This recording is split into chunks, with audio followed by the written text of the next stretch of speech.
For number 6, I'm actually not going to go over the exact answers, but talk about how we can identify a function from a couple different ways that we've seen functions given. So the first one is from a mapping diagram. And how can we tell if something's a function or not? Well, hopefully you recall a function sends one input to one and only one output.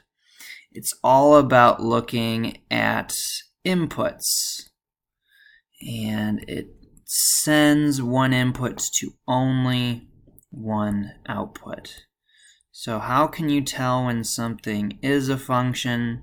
It's not looking over at the y's, but it's looking over at the x's. If any of your input values has more than one map, more than one arrow, it would not be a function. So what I have drawn over here on the left, since 1, 2, and 3 only have one arrow, we're all good.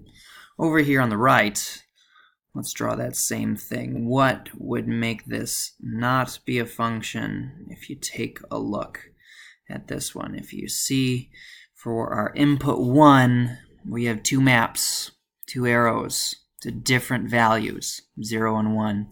That would tell us not a function. In tables, it's the same thing. We are looking for inputs that send to different outputs. But you got to be careful sometimes, especially in these questions like for number 6.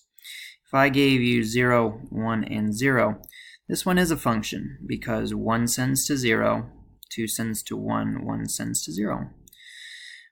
Even though 1 was represented twice over here on the input side, it's giving us the same information again. Just because it repeats the information doesn't mean it's different. That one would be a function. What would it look like if it were not a function? Something like this over here on the right now. 1 goes to 0, 2 goes to 1, 1 goes to 1. And the problem is these two rows. 1 goes to 0, 1 goes to 1. That is not allowed. Finally, for graphs, you might recall the vertical line test. Vertical line test basically tells us, does an input have more than one y or more than one output value?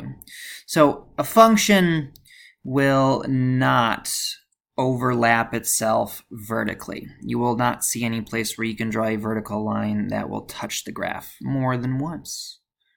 What I have drawn looks to be some kind of function.